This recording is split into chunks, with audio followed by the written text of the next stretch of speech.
Bonjour, Agnès Mondielli, je suis présidente déléguée de la SAM Monaco Boost.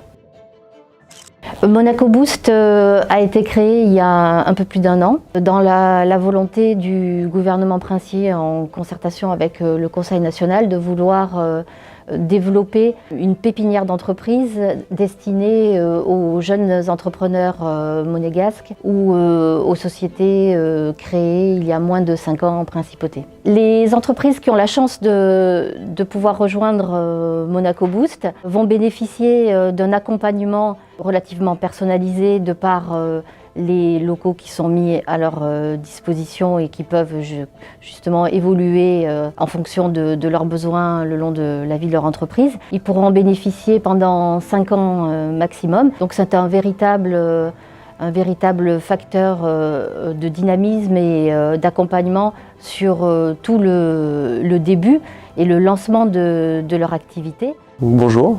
Je m'appelle Thomas Antonielli, je viens de Monaco et j'ai lancé une entreprise l'année dernière, en avril. Monaco Boost est avant tout un partenaire, je dirais, pour les entrepreneurs qui sont présents dans ces locaux. Monaco Boost accompagne vraiment ces entreprises, notamment dans le cadre administratif, dans le processus de création. Les équipes de Monaco Boost étant étroitement liées à celles du Welcome Office, dépendant de la direction de l'expansion économique, nous octroient certaines facilités, on va dire, en termes de processus administratif, notamment l'obtention de documents ou de certifications, ainsi que la mise en relation avec qui de droit pour certaines procédures. Je dirais qu'il y a aussi un aspect très intéressant au niveau du développement personnel, par notamment la mise en relation avec d'autres entrepreneurs, le fait que chacun ait vécu ses propres expériences et qu'il soit capable de les partager pour éviter à d'autres entrepreneurs notamment de faire des erreurs ou de les répliquer.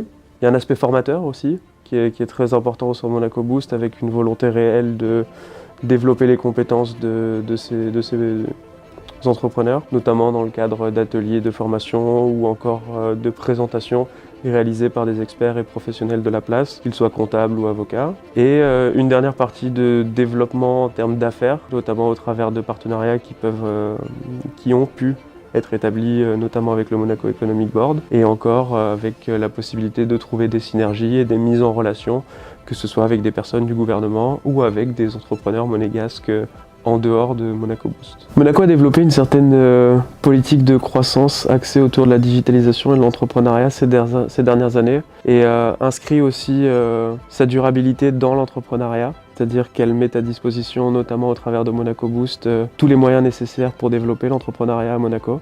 C'est un double intérêt à la fois pour la principauté et les futurs entrepreneurs. Profiter donc d'un cadre exceptionnel pour les futurs entrepreneurs ou les entrepreneurs tels que je suis et dont je profite à Monaco Boost. Et dans un autre sens, profiter aussi à la principauté du coup de ce développement économique et intellectuel pour rayonner à l'international.